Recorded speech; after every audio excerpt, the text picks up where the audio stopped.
더정치 인터뷰 바른미래당 김성식 의원 나오셨습니다. 김성식 의원님 안녕하세요. 네, 반갑습니다. 많이 바쁘실 텐데 여기까지 와주셔서 대단히 감사합니다. 불러주셔서 감사합니다. 여러 기관에서 경제 성장률 목표치를 이제 하향 조정하고 있는 걸 보면 경제가 그만큼 어렵다는 얘기 같고요. 문재인 정부의 어떤 경제 정책 그 중에서도 최저임금 인상 그리고 논란이 되고 있는 그 소득 주도 성장론에 대해서 김성식 의원님 경제를 굉장히 많이 아는 정치인으로서 전반적으로 어떻게 평가하시는지 좀 궁금합니다. 탄핵이라고 하는 엄청난 정치적 격변을 겪으면서 만들어진 정부 아니겠습니까? 그렇죠. 뭐 여당, 야당 떠나서 저는 이제 그런 기대를 갖고 있었는데 그런 것이 조금 조급하게 뭔가 경제적인 성과를 얻겠다는 또 정책 추진으로 이어진 측면도 있다 저는 생각합니다. 최저임금은 당연히 취지는 좋죠. 너무나 낮은 임금을 조금씩 올려가자는 해야 되는데 네.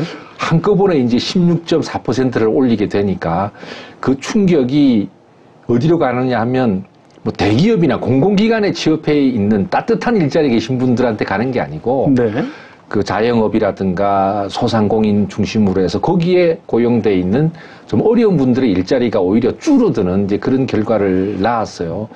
이런 점을 본다면 좀 안타까운데 그렇다고 해서 지금 일자리가 전반적으로 잘 안 만들어지는 것이 최저임금 탓만은 아니거든요.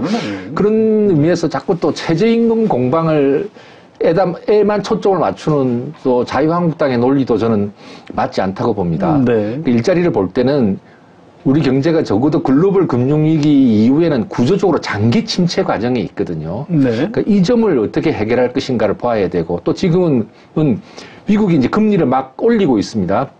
그동안 돈을 풀어서 리만 브라더스 사태를 막아왔던 거 아니에요.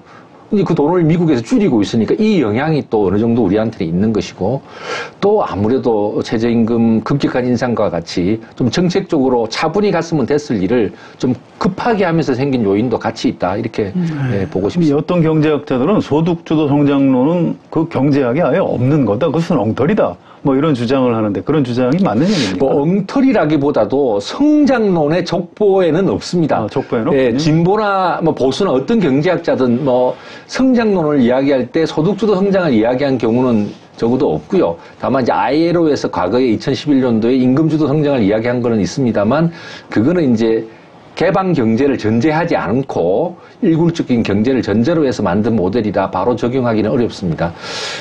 근데 다만 소득주도 성장론이 나오게 되는 그 배경은 우리가 이해를 해야 되거든요. 너무 수출 중심이고 내수는 약한 점, 분배는 취약한 점, 성장의 분배로 연결되는 고리가 약화된 점, 이런 점들은 해결을 해야 되는 건데, 그거는 그거대로 잘 하면 됩니다. 심지어 박정희 독재정부 때도 그 농민들이나 저소득 근로자를 위한 소득 정책은 있었던 거거든요. 예, 뭐 재형저축도 있었고 그럼요. 그런 게 있었죠. 이걸 이제 성장론으로 끌고 오면서 조금 도구마가 되고 너무 경제 정책이 편식이 되고 경직화되지 않았나 이렇게 생각합니다. 저는 소득주도 성장론 자체를 갖고 사변적인 논쟁을 하는 것은 의미가 없습니다. 경제 현실을 보고 나름대로 분배를 강화하면서도 네. 기본적으로 오랫동안 이 저성장 또 저생산성 구조로 우리가 지금 성장 엔진들이 완전히 낡아 있거든요. 이 점도 함께 고쳐나가는 좀 밸런스 있는 경제정책으로 문재인 정부 경제정책이 갔으면 합니다. 정부가 과연 이런 경제의 어떤 우리나라 산업 구조라고 할까요? 이걸 과연 정책적으로 어떻게 바꿔낼 수 있는 건지 참 쉽지 않은 일 같다는 생각은 들거든요. 네, 어렵습니다. 사실 이 구조적 장기 침체라고 제가 아까 말씀을 드렸고, 뭐 단기적으로 한 달 만에 지표가 뭐 올라갔다 내려갔다 이런 거 신경을 쓰긴 써야 되지만 너무 이거 갖고 정부를 공격하거나 또 너무 또 정부를 옹호하거나 이런 발상은 좀 벗어나야 돼요. 이미 성장률이 2% 후반대로 떨어져 있고, 분배도 기초연금 효과가, 기조효과가 사라진 다음부터 또 좀 악화되기 시작하고 있거든요. 이것은 뭐 역대 정부, 현 정부 할 것 없이 누적적으로 되어온 문제라 자꾸 책임 공방으로 가지 말고 그러면 어떻게 해결할 거냐 이런 문제인데요. 저는 간단한 고민을 했으면 좋겠습니다. 기존 산업은 생산성을 높일 수 있도록 가야 되고요. 네. 또 요즘 새로운 비즈니스가 많이 생기고 있지 않습니까? 플랫폼 경제든 뭐 4차 산업혁명과 연관된 거든 우리나라 여기에 좀 많이 막혀 있습니다. 요걸 좀 열게 해주는 거. 그다음에 우리나라는 이 재정이 소득 재분배 효과를 가져와야 되는데 OECD 국가 중에서 재정의 소득 재분배 효과가 굉장히 낮은 나라예요. 이걸 좀 높이면 국민들의 수요 기반이 커지고 또 그동안 가계부채를 너무 이렇게 급증시켜 왔거든요. 가계부채는 우리 국민들의 소비 기반을 약화시키는 근본적인 문제를 안고 있기 때문에 좀 힘들더라도 가계부채의 증가 속도를 좀 줄여왔어야 되는데 이런 것이 새 정부 들어서도 충분히 강도 있게 되지를 못했습니다. 저는 이런 몇 가지 좀 공급 쪽이나 수요 쪽이나 다 좀 구조적인 변화를 좀 추구하면서 이렇게 갔으면 하는 바람입니다. 네, 역시 쉽지 않은 문제이면 특히 현 정부에 대해서 좀 바라고 싶은 것은 복지를 하더라도 좀 과감하게 해야 되거든요. 이렇게 찔끔찔끔 복지를 해가지고는 네. 국민들이 국가에 자신의 삶을 이렇게 맡길 수 있다는 생각을 안 하기 때문에 직장에서 뭐 해고되거나 혹은 불가피하게 공장이 문을 닫아서 나오게 될 때 저항이 아주 심하거든요. 그래서 저는 복지는 과감하게 늘려야 되는데 그러려면은 증세를 좀 제대로 했어야 됐는데 새 정부 들어와서 이제 이 고소득층 중심의 핀셋 증세만 했거든요. 그렇죠. 근데 이것은 모르겠어요. 인기를 얻는 데는 도움이 될지는 모르겠지만 궁극적으로 복지 국가로 가는 국민적 참여 또 그 속에서 부자는 더욱 누진적으로 내게 하는 이런 형평성을 가져가는 쪽으로 했어야 되는데 그것을 집권 초기에 지지율이 높을 때 그걸 하지를 못했어요. 저는 이런 점은 굉장히 아쉽고 또 진보적인 학자들도 굉장히 아쉬워하는 부분입니다. 이 관련 보충 질문인데요. 내년도 예산안 내용을 좀 들여다보셨는데 네네. 그런 지금 설명하신 그런 기준으로 볼 때 뭐 적정하다고 생각하십니까? 미흡하다고 보십니까? 예, 저는 그 적극적 재정 정책, 즉 예산을 조금 과감하게 늘려서 집행해야 된다는 생각을 늘 하고 있습니다. 그런 총량적인 측면에서는 그런 방향으로 가고 있죠. 더구나 이제 기획재정부는 항상 뭐 세수를 보수적으로 잡아서 초과 세수를 발생시키고 있거든요. 그렇죠. 이것은 이제 확대 재정의 효과를 결과적으로 줄이는 것이 나타나기 때문에 어쨌든 내년에 확대 재정하는 것은 좋은데 문제는 재정은 그 예산 프로그램 하나하나가 알뜰하고 매우 그 실효적이어야 되고 그 정말 잘 짜여져야 되는데 그런 측면에서는 아직도 좀 미흡한 게 많지 않은가 이렇게 생각합니다. 예를 들자면 지금 일가정 양립이나 여성 모성 보호를 위해서 지금 고용보험에서 너무 많은 예산을 가져다 쓰고 있거든요. 원래 이런 것을 재정에서 좀 하고 고용보험은 고용보험 그대로 보다 실업자를 위해서 많은 대책을 좀 해야 되는데 뭐 건강보험에 국가 재정이 들어가야 될 의무 비율도 안 지키고 뭐 이런데 또 아까 제가 말씀드린 고용보험에서 적극적으로 정부 재정으로 해야 될 일을 그동안 건강보험으로 고용보험으로 해왔던 것은 이제는 되돌려줘야 되는데 네. 이런 것들은 제대로 좀 안 하고 있는 점은 아쉽습니다. 최근에 현안 중에 하나가 금리를 올려야 한다 이런 얘기들을 워낙 많이 하고요. 뭐 한국은행 총재도 뭐 올릴 것처럼 지금 얘기를 하고 있는데 이게 이런 판단이 이게 맞는 건지 이 금리에 대한 논쟁 어떻게 보고 계십니까? 네, 저는 지금은 성장 전망이나 고용이 다 지금 나빠지고 있기 때문에 과연 금리를 올려서 감당할 수 있을까? 그렇죠? 거시지표가 네. 더 나빠지는 것이 걱정이 저는 되죠. 이런 예. 우려를 하고 있고요. 또 뒤늦게 그래도 정부가 가계부채를 줄여보기 위한 DSR 강화 등 이런 또 가계대출을 줄이기 위한 조치를 조금씩 하고 있잖아요. 이런 상황에 금리 정책을 쓰는 게 어떨까 저는 조금 걱정을 합니다. 왜냐하면 금리라고 하는 것은 부자나 가난한 사람이나 또 뭐 자영업을 하는 사람이나 대기업이나 다 무차별적으로 적용되는 건데 금리를 올리게 되면 어려운 계층, 대출이 많은 쪽이 더 힘들어지지 않겠어요? 저는 그런 의미에서도 지금은 금리를 안 올리는 것이 좋다고 보는데 과거 최경환 부총리가 이제 박근혜 정부 때 뭐 LTV, DTI든 가계대출 규제 다 풀고 뭐 금리에 대해서도 척 한번 척 내려라고 하고 네. 그래서 생긴 문제가 문제였는데 또 이번에 문재인 정부 들어와서는 자신들이 조금 부동산 정책이나 이런 것을 조금 잘못한 것을 자꾸 또 한국은행 금리 탓으로 돌리면서 제2의 척하면 척하는 그런 일 때문에 지금 금리 인상론이 제기되고 있는 게 아닌가 저는 조금 걱정이고요.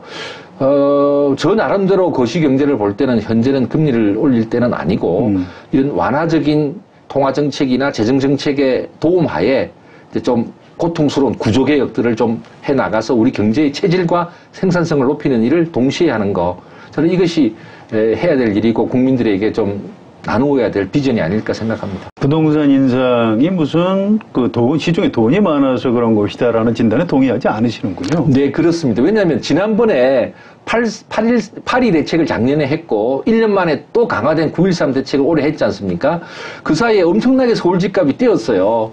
금리 변동이 있었던 것은 아니거든요. 그렇죠. 예, 네. 그러니까 이제 주택 한 채로 좀 쏠림 현상이 생긴 것은 다주택자 중심으로 규제를 하니까 또 그런 시장의 반응이 있었던 거고, 임대 사업 하시는 분들 그냥 의무적으로 임대 사업 등록하게 하면 되는데 거기에 또 인센티브를 과도하게 주다 보니 또 추격 매수가 생기고 말이죠. 네. 이런 문제는 금리하고는 다른 얘기죠. 정부가 어떻게 해야 일자리를 늘릴 수 있나요? 자, 저는 이렇게 보면 좋겠는데 일자리라는 말을 잠시 잊어버리시고 일거리라는 말을 먼저 생각하면 좋겠습니다. 어떤 일거리가 생기면 일자리는 따라가니까요. 가령 뭐 새로운 IT 기업들은 예전에는 없었던 거잖아요. 가령 IT라는 분야가 생기면서 새로운 일거리가 생기니까 거기 일자리가 따라가는 겁니다.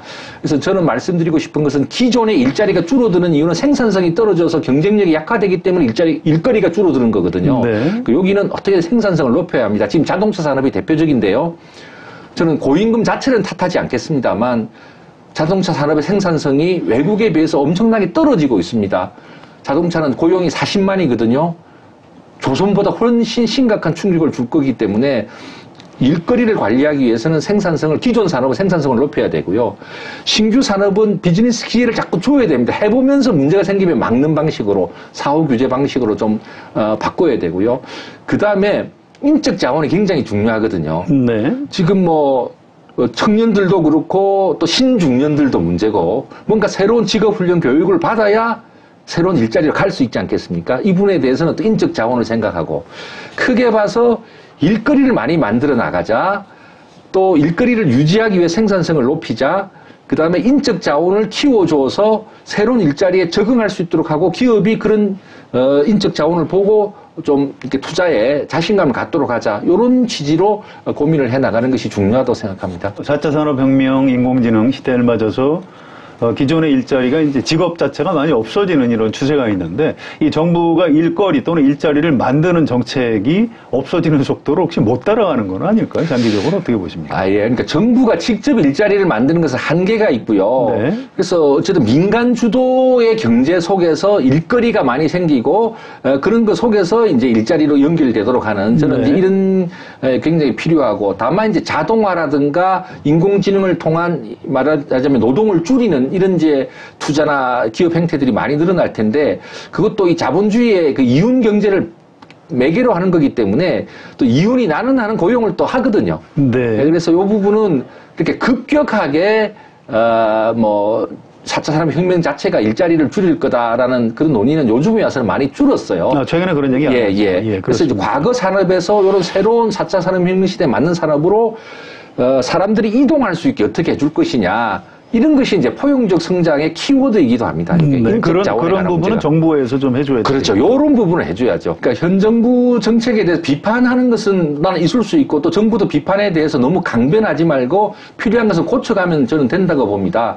그래서 저는 여든 야든 좀 사변적인 논쟁, 소득주도 성장, 이런 국민도 잘 알아듣기 어려운 사변적 논쟁은 이제 안 했으면 좋겠고요. 네. 그다음에 최저임금에 또 모든 탓으로 돌리는 또 그런 식의 공방도 안 하고, 구조적인 장기 침체가 왔으니까 우리 국민들의 그 총수요 부진, 그러니까 국민들의 소득 기반과 이 수요 기반을 확장해주는 역할도 한편에서 하고, 동시에 생산성을 높여서 국제적인 경쟁력을 유지하는 일도 함께하는 이 큰 틀에서의 노력들을 함께 나가기를 저는 그렇게 바라고요. 자, 이 정부에서 이제 경제 정책을 끌고 가는 사람들, 최근에 또 교체론이 나오고 있는데요. 경제부총리하고 청와대 장하성 정책실장, 김동연 경제부총리, 이 두 분을 손학규 대표님도 교체해야 된다 이런 얘기 하시던데, 교체론 어떻게 보십니까? 최근에 이제 부총리나 정책실장 경질론이 언론에서도 많이 나오고 있습니다만, 저는 반문하고 싶은 게요. 정책을 좀 보완하고 바꾸면서 새롭게 어떤 정책으로 가고, 그러기 위해서 어떤 사람을 쓴다는 논의를 한다면 좋은데, 네. 기존 정책에 대해서 조금 비판적인 목소리가 있으니까 한 명만 문제 삼으면 그러니까 둘 다 문제 삼아서 사실 넘어가겠다. 이거는 방향성을 주는 인사가 아니기 때문에 저는 네. 잘 그 평가하기 어렵고요. 우리 엄밀히 말하면 장하성 실장이나 김동연 부총리나 공과를 떠나서 이 정권을 만들었는데 직접 기여한 분들이 아니라 사실상 차출된 분들이거든요. 그렇죠. 엄밀히 보면 이 두 분 다 사실 할 말들이 있을 거예요. 자기가들이 하고 싶은 대로 경제정책을 과연 할 수 있었던가, 오히려 다른 곳에서 더 경제정책을 결정하고 자신들의 역할은 제한적이지 않았는가, 이런 생각을 할 수도 있어요. 이런 측면을 전체적으로 보면서 단순히 사람 교체가 아니라 정책의 방향과 경제 라인의 효율적인 일하는 구조를 어떻게 만들 건가, 너무 많은 위원회가 남발되어 있지 않는가, 이런 점을 함께 보면서 문재인 대통령께서 경제정책을 한번 업그레이드하는 계기를 어떻게 할 것인지 종합적으로 판단하시기를 주문드리고 싶어요. 최근에 이제 좀 관심사가 국회 정치개혁특위가 가동이 시작이 됐고요. 바른미래당 간사를 맡고 계신 그 장면, 사진도 이렇게 좀 신문에 나오고 이렇게 하고 있습니다. 자, 선거제도 개편안 전망 우선 좀 낙관적입니까? 비관적입니까? 중압감만 가득하고요. 그런가요? 선거구제를 과연 개편해낼 수 있을까에 대한 참 걱정이 많습니다. 그래도 국회가 심상정 정의당 전 대표를 정치개혁특위위원장으로 이렇게 선출한 것은 의미가 있다고 생각합니다. 그때 왜 교섭단체가 사실 또 무산이 돼서 네, 안 될 수도 있었죠. 그럼에도 불구하고 심상정 대표로 정개특위위원장을 이렇게 다 같이 하는 분위기가 생긴 것도 뭔가 좀 정치개혁에 대해서 가장 선거구제 개편에 대해서 의지가 있는 사람들이 좀 중심이 돼서 한번 끌고 가보라, 이런 취지 아니겠습니까? 그런 측면에서 더 열심히 노력하겠고요. 참고로 87년 이제 6월 항쟁 이후에 개헌도 하고 네. 그 후에 총선이 무려 8번 치러졌습니다. 우리 이성한 기자님 다 잘 아시겠지만 8번 치러지는 동안에 매 선거마다 30% 내지 40%의 물갈이가 있었어요. 그런데도 정치는 더 차라리 삼김시대 때 그래 뚝딱뚝딱 해서 뭔가 만들어내던 것보다 생산성은 더 떨어지는 거 아니냐, 이런 지적을 하고 있지 않습니까? 그래서 지금은 우리 국민들께서 너무 정치에 대해서 불신하시는 걸 100번 이해합니다. 저도 부끄럽게 짝이 없는데요. 근데 너무 정치 자체를 조롱거리로 만드시기보다 이번 기회에 선거구제를 한번 바꿔줌으로써 네. 정치하는 과정이나 절차, 동기가 좀 달라짐으로써 뭔가 좀 고품질의 국익을 따질 수 있는 이런 정치가 가능한 길이 뭐겠는가.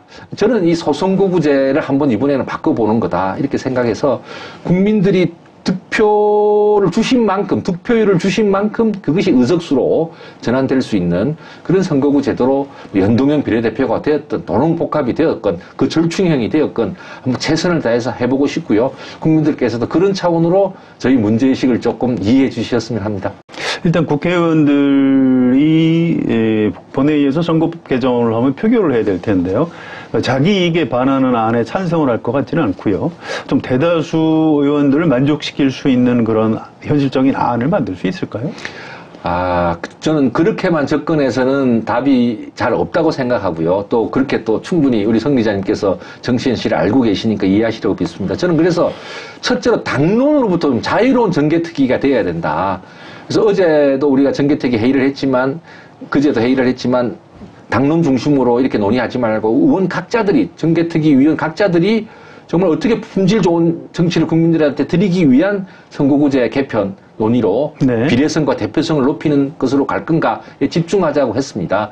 쉽지 않은 일이지만 저희는 정개특위 위원들 중심으로 한번 정말 꼭 시대에 필요한 한번 반란이라도 한번 해야 되는 거 아닌가, 저는 그런 생각을 그렇게 안을 만들어도 결국 그 각 당 지도부에서 추인이라고 할까요? 아니면 의원총회 같은 걸 열어서 마지막 그 확인 작업을 거칠 것 같고요. 또 최종적으로는 본회의에서 표결을 해야 될 텐데 그 과정이 그렇게 쉬울 것 같지는 않아서 이제 동의합니다. 예. 저도 이 과정 자체가 순탄하거나 깔끔하게 잘 될 거라고 생각지는 않습니다. 네. 그러나 이미 우리가 비정규직, 정규직 문제라든가 세금을 얼마 걷고 복지를 어느 수준으로 할 것인가, 이런 큰 문제들이 한 정권, 한 정당이 해결할 수 없는 매우 복합적인 문제입니다. 그렇습니다. 한반도 평화시대의 안보와 이 남북 협력을 어떻게 할 건가, 또 그만큼 중요한 문제 아니겠습니까? 그러니까 뭔가 의견을 모아갈 수 있는 정치를 바꾸기 위해서는 뭔가 이 이분법적인 대립을 추구하는 소선거구제는 바뀌어야 되거든요. 네. 저희는 정개특위 위원들이 총대를 메고 공론화를 주도해 나가는 방법밖에 없다. 네. 그리고 다 같이 진짜 책임 앞에 그 무거운 심판을 받는 마음으로 해야 된다 이 생각입니다. 그 민주당 의원이나 자유한국당 의원들 평소에 많이 만나실 텐데요. 이분들 어떻습니까? 좀 뭔가 좀 정치개혁 차원에서라도 선거제도 개편을 해야 된다 이런 분들이 많습니까? 아니면 그렇지 않은 편입니까? 네, 전체적으로 보면 선거구제가 좀 바뀌어야 된다는 문제의식은 다 있죠. 그러나 현실적인 개인 이익이나 또 당론, 지금은 또 민주당이 현행 선거제도에 의해서 가장 혜택이 큽니다. 예, 그러니까 이런 거가 있습니다만 문재인 대통령께서도 적어도 연동형 비례대표 정도는 가보자는 말씀을 대선 때도 하셨고, 네. 그래서 민주당 의원들께서 조금 이 당장의 좀 계산서를 넘어서서 국익을 위한 판단을 해준다면 더 이 문제가 빨리 해결될 수 있을 것 같고, 또 자유한국당 의원님들은 또 TK 중심 이해를 넘어서서 또 스스로도 전국 정당화가 돼야 되는 거니까요. 그런 문제, 그러니까 자유한국당에서는 호남에서도 당선자가 나올 수 있는 방법, 또 민주당에서